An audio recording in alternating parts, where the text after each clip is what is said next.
देव। पंच परमेश्वरी भगवान की 1008 श्री शांतिनाथ भगवान की, परम पूज्य आचार्य श्री आदि सागर महाराज की, आचार्य श्री महावीर कीर्ति महाराज की, आचार्य श्री विमल सागर महाराज की, आचार्य श्री सन्मति महाराज की, आचार्य गुरुवर सुंदर सागर महाराज की, अहिंसा में ईश्वर धर्म की, जिनवाणी माता की,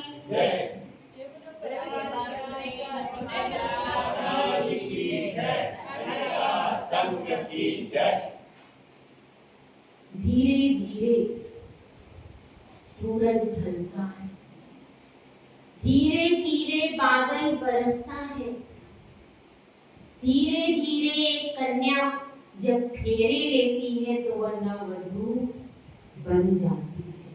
धीरे धीरे एक विद्यार्थी जब वर्ष भर पढ़ता है तब जाकर के कहीं फर्स्ट क्लास पास होता है। हर कार्य धीरे धीरे होता है, तो हमको धीरज धारण करने की आवश्यकता है। जो लोग उतावली में कार्य कर लेते हैं, तुरंत फल को चाहते हैं, वह लोग सफलता कभी भी प्राप्त नहीं कर सकते।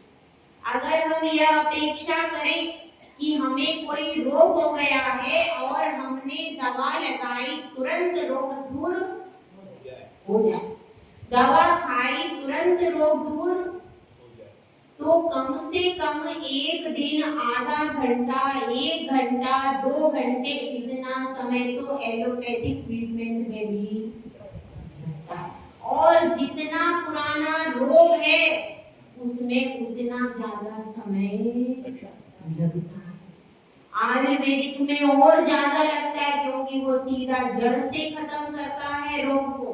तो इस तरह से हम सोचते हैं, आजकल के बच्चे क्या करते हैं, फास्ट फास्ट, स्लो स्लो नहीं चाहते, इसीलिए क्या खाते हैं, स्लो स्लो नहीं चाहते, फास्ट फास्ट चाहते हैं, इसीलिए फास्ट फूड खाते हैं।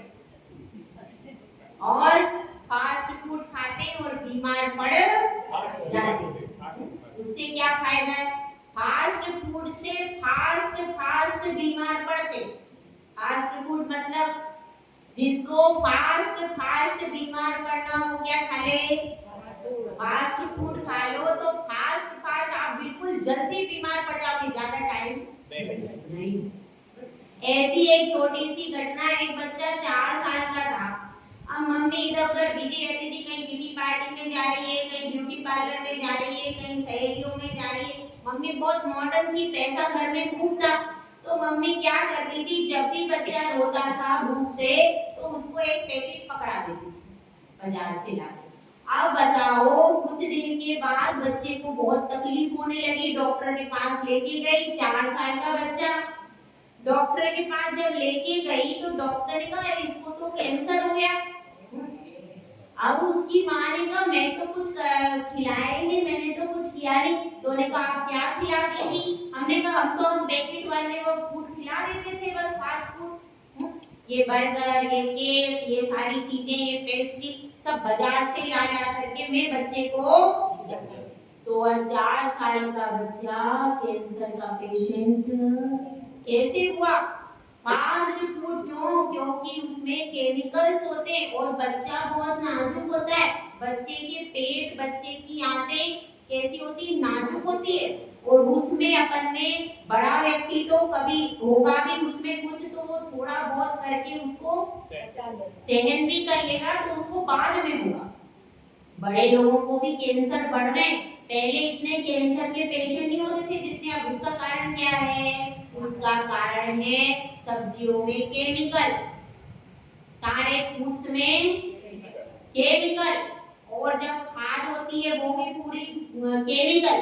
इतने सारे केमिकल जब हमारे पेट में पहुंचते हैं तो क्या होता है, बाद में 40-50 साल के बाद ज्यादातर कैंसर के पेशेंट हो जाते।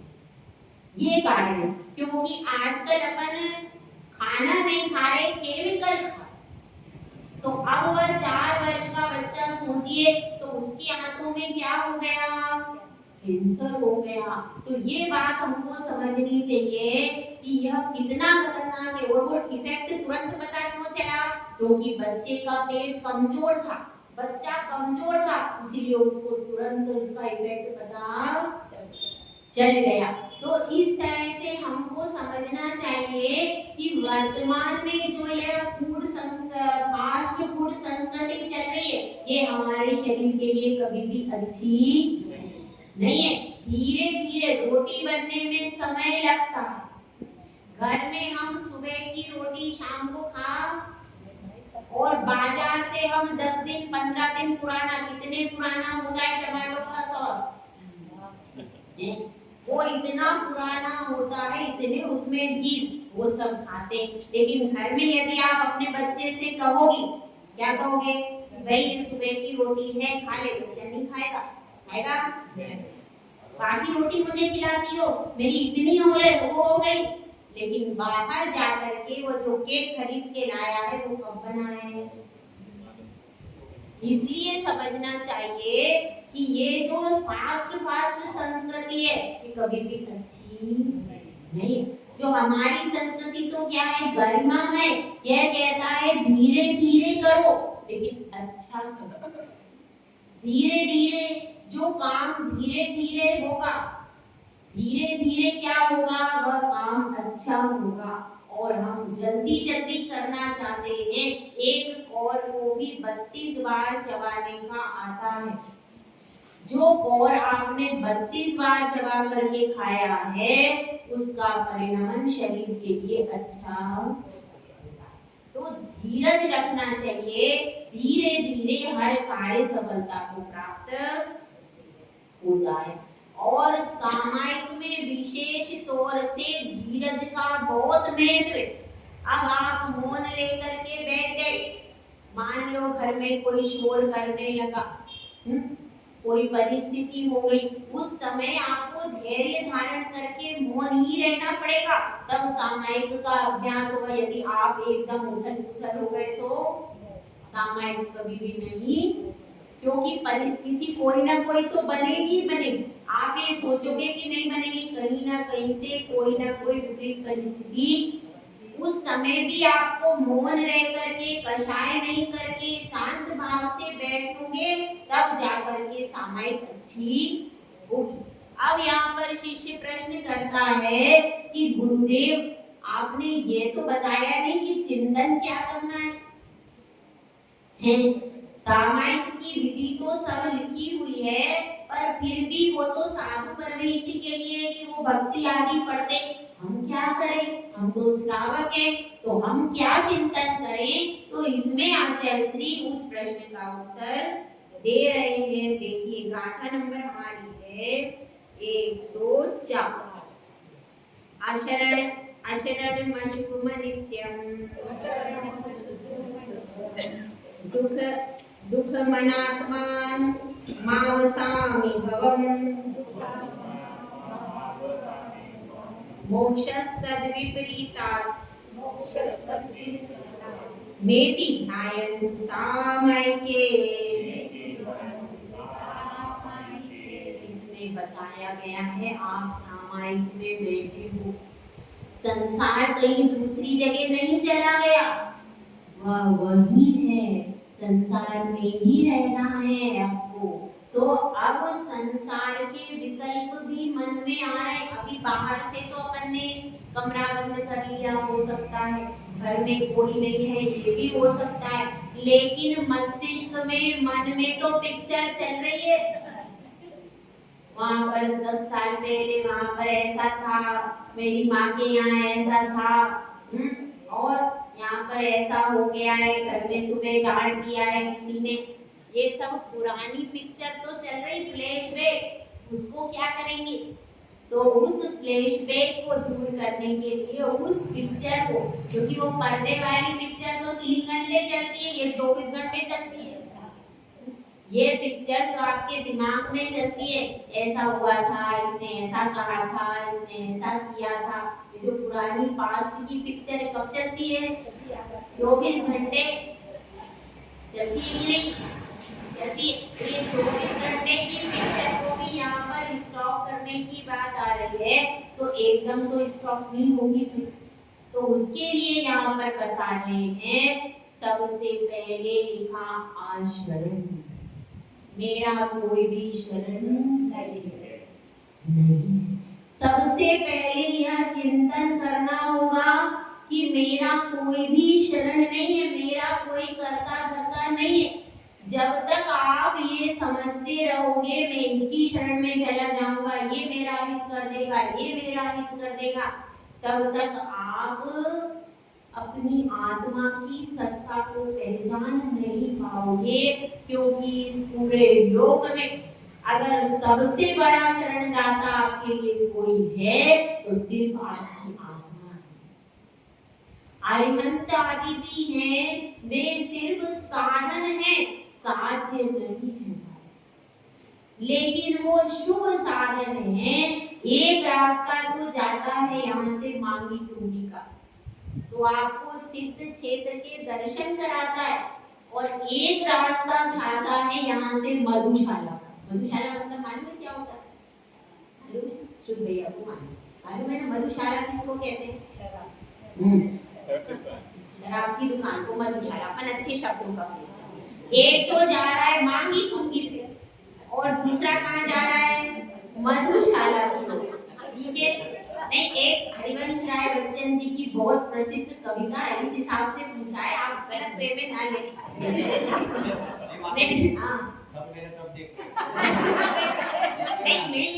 मैंने सोचा आपने साहित्य का, मेरी बात सुनो, मैंने क्या सोचा, आपने साहित्य का थोड़ा अध्ययन किया होगा, तो हरिवंश राय बच्चन ने उनकी किताबों का इस हिसाब से मैंने किताब की अपेक्षा से पूछा, ऐसा नहीं सोचना। मैं इसीलिए पूछी थी कि किताब है, उनकी 2-3 किताबें थी, मधुबाला है, मधुशाला है, और भी किताबें, तो पुस्तक की दृष्टि से उनसे पूछा था। और ठीक है, तो अब एक तरफ मांगी तुंगी जा रहा है और एक तरफ तक क्या जा रही है? मधुशाला। तो अब जो व्यक्ति मांगी तुंगी की तरफ जा रहा है वो भगवान की शरण ग्रहण कर रहा है। वास्तव में शरण तो भगवान भी नहीं है, नहीं है। भगवान सिर्फ साधन है कि तुम मेरे दर्पण में अपनी आत्मा को देख लो। एक तो आप चेहरा देखते हैं, एक तो चेहरा देखते हैं दर्पण में, और यहाँ पर भगवान का केवल ज्ञान रूपी दर्पण है। उस केवल ज्ञान रूपी दर्पण में भगवान कह रहे, चेहरा देखते देखते सदियां बीत गई, अब अपनी आत्मा को देखो, मैंने केवल ज्ञान रूपी दर्पण में मैं दिखा रहा हूँ। तो आप भगवान का दर्शन करते हो उस केवल ज्ञान रूपी दर्पण में अपनी आत्मा को देखना। तो एक तरफ भगवान क्या दिखा रहे हैं? आपकी आत्मा को दिखा रहे, और एक तरफ वो व्यक्ति जो मधुशाला की ओर जा रहा है वह क्या करेगा? वह अपनी शरीर का भी नाश करेगा।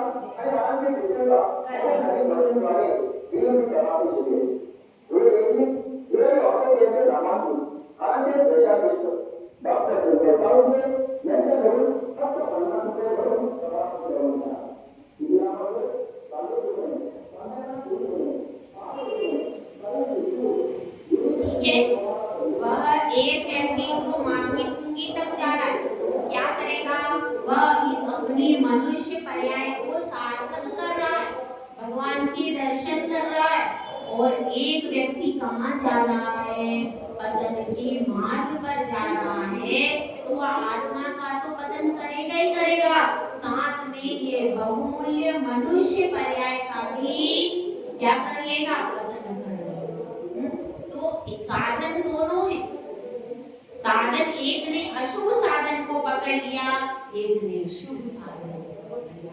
मोक्ष ना अशुभ साधन से होगा ना शुभ साधन से होगा, लेकिन शुभ साधन के द्वारा जो प्राप्त कर रहा है वह शुभ से शुद्ध में जाया जा सकता है, लेकिन अशुभ से कभी शुद्ध में जाया नहीं। ध्यान रखिए, बहुत बड़ी बात है कि लोग कहते हैं भैया क्या है, सोने की भी बेड़ी है और लोहे की भी बेड़ी, दोनों एक समान है क्या?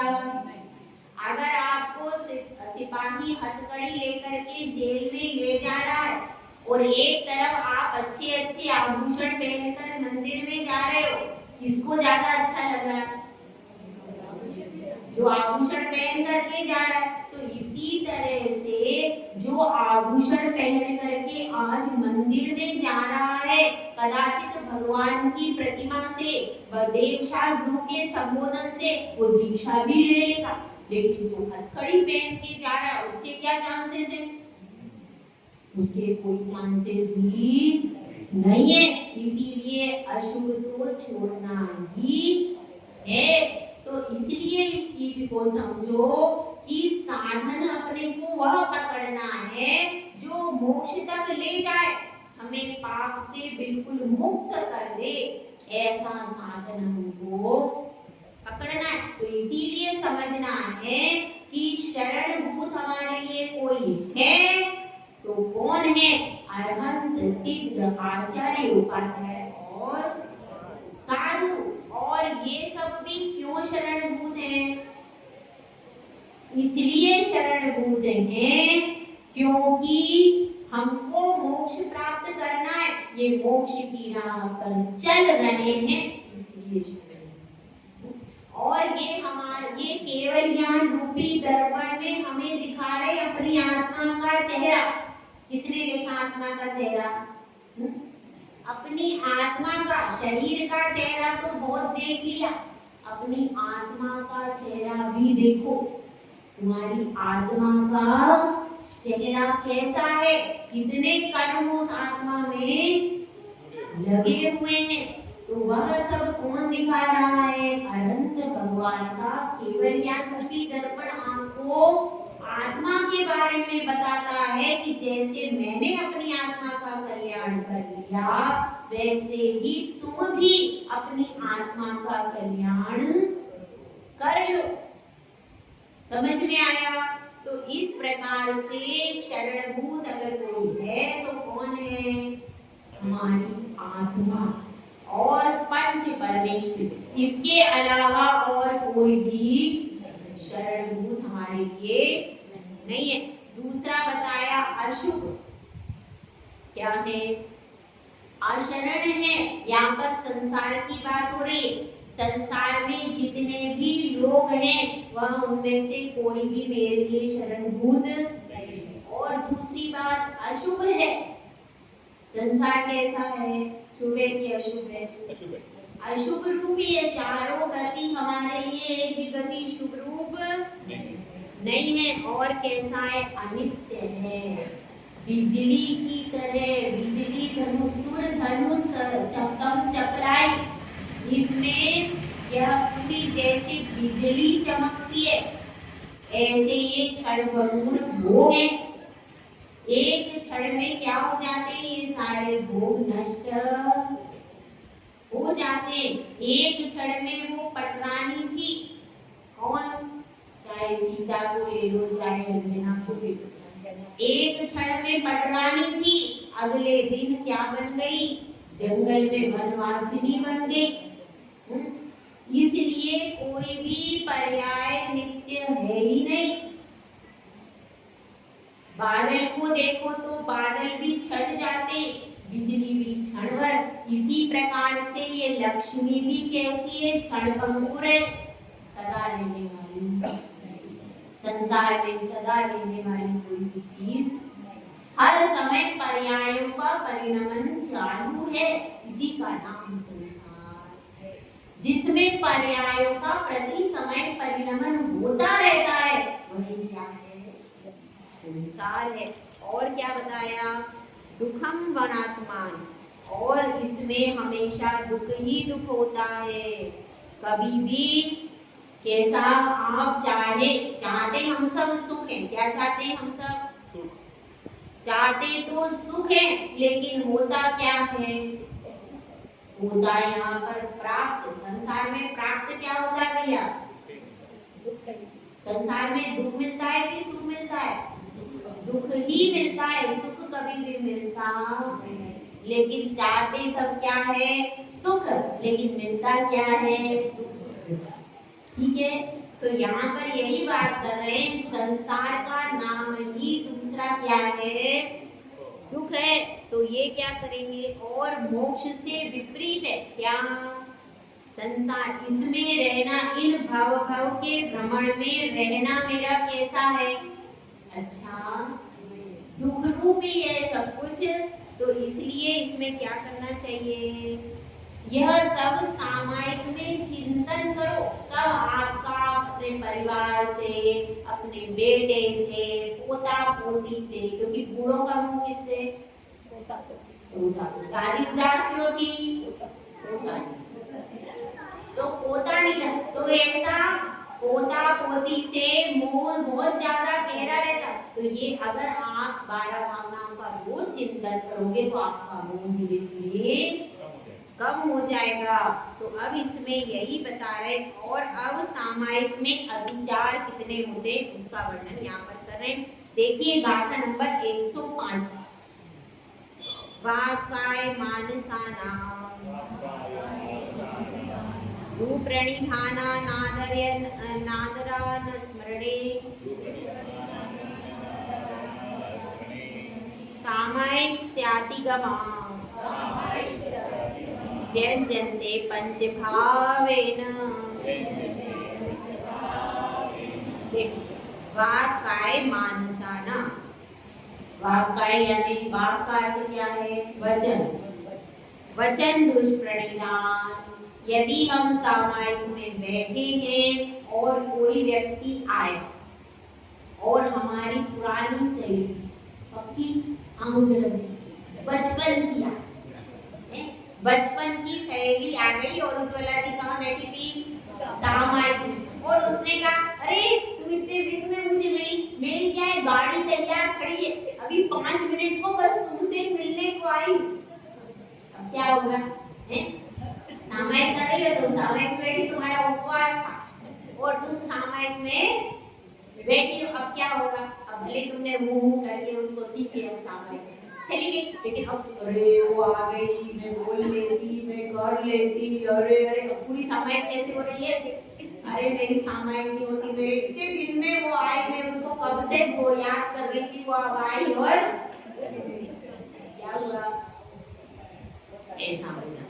तो वचन से अंतरंग में भी विकल्प नहीं हो, और वचन से, और कभी आप आ गई तो अपन को क्या हो गया, एकदम उससे बोलने चालू, क्या हो गया, वचन दुष्परिधान हो गया। उसके बाद काय दुष्परिधान, काय से कैसे है, सामायिक में बैठे हैं लेकिन काया तो डोलती रहती है, काया से टिकती नहीं है, काया से बार बार शरीर को हिला रहे हैं, बार बार पैर इधर कर रहे हैं, उधर कर रहे हैं, शरीर को बार बार हिलाना, ये क्या है, काय दुष्परिधान। और मानसाना, मन में खोटे विचार करना, मन में 5 पापों के बारे में आरंभ सारंभ, आज मैंने वो सब्जी बनाई थी, वो नहीं बनाती तो आज क्या बना लेती, बिस्कुट बना लेती, तो ऐसे कुछ तो भी चीज अपन सोच रहे, और अरे आज दुकान में वो ग्राहक आया था, उससे मेरे को कल इतना काम लेना है, तो क्या हो रहा है, व्यवसाय में चिंतन कर रहे, अथवा भोजन की चीजों का चिंतन कर रहे, तो क्या हो गया, वचन दुष्परिधान, काय दुष्परिधान और मन दुष्परिधान कितने हो गए, किसके अतिचार है ये, सामायिक के अतिचार है तीनों। और उसके बाद क्या है, उसके बाद है, उसके बाद क्या बताया है, अनादर और ऐश्वर्य, अनादर और ऐश्वर्य, अनादर मतलब सामायिक कर तो रहे हैं पर आदर का भाव नहीं है, मैं सामायिक कर रहा हूँ, बहुत पुण्य से मुझे आज सामायिक करने का अवसर मिला है, बहुत पुण्य से आज मुझे सामायिक करने का अवसर मिला है, ऐसा अपने अंदर अहोभाव होना चाहिए।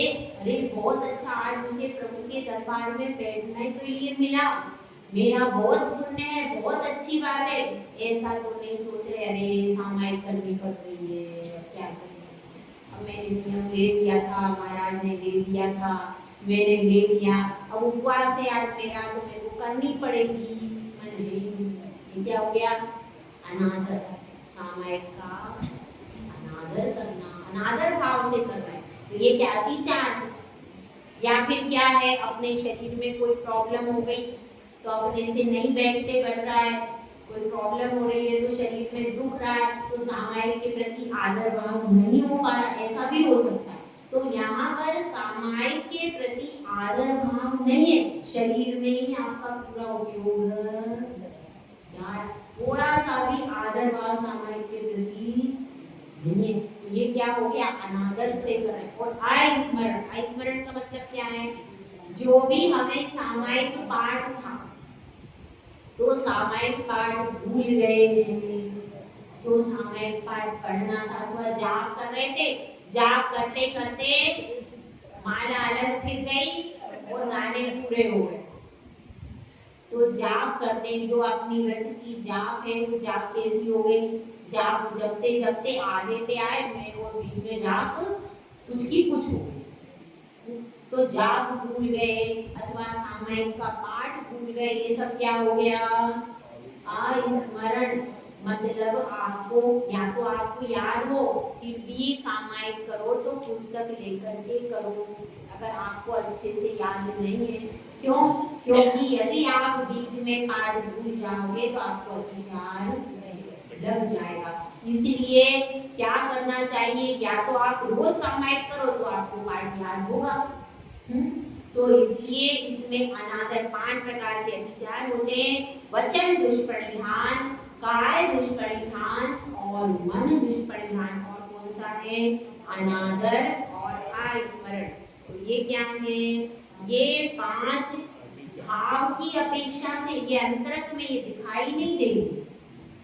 ये सब काय का दिख सकता है, भले वचन का भी दिख सकता है, लेकिन अगर आप मन में किसी के प्रति बहुत ज्यादा खोटा चिंतन करें, इसका बुरा हो जाए, ऐसा चिंतन करें, दिखेगा क्या? वो अनादर का भाव भी जरूरी नहीं है कि दिख जाए, इसके मन में हो अनादर का भाव तो उत्साह पूर्वक सामायिक करना चाहिए। इसीलिए पहले लिया था परिचेतव्यम प्रसन्न दिया, इसमें ऊपर आया था ना, प्रसन्न मन होकर के आप सामायिक करोगे तो पुण्य बढ़ेगा, और अनादर भाव से करोगे तो क्या होगा? तो जो पाप तो नहीं लगेगा, लेकिन जो फल आपको 100% मिलने वाला था वो घट करके कितना हो जाएगा? जितना आपका अनादर है वो घट करके 50 पे आ जाएगा। तो आपको 100 नंबर मिलने वाले थे और 50 पे आप रह गए, तो भाई 100 ही कमाओ, 100 में फायदा ज्यादा है। जब आप बैठ भी रहे हो, सब क्रिया कर भी रहे, तो उस भगवान के प्रति, उस सामायिक पाठ के प्रति हृदय में अवभाव होना जरूरी है। तो ये 5 अतिचार है। इस प्रकार से जो हमारा सामायिक शिक्षा व्रत है वो आज पूरा होगा। कौन से व्रत है? कौन सा व्रत चल रहा है भैया? शिक्षा व्रत चल रहा है। शिक्षा व्रत में कौन से व्रत की बात चल रही है अभी? सामायिक शिक्षा व्रत की जो बात थी, यहाँ पर उसके अतिचारों का वर्णन हो गया, तो वह बात अब पूरी हो गई। अब इसका प्रैक्टिकल आप लोगों को करना है। जय गुरुराज, जय सुंदर सागर। अधिकार लग गए तो क्या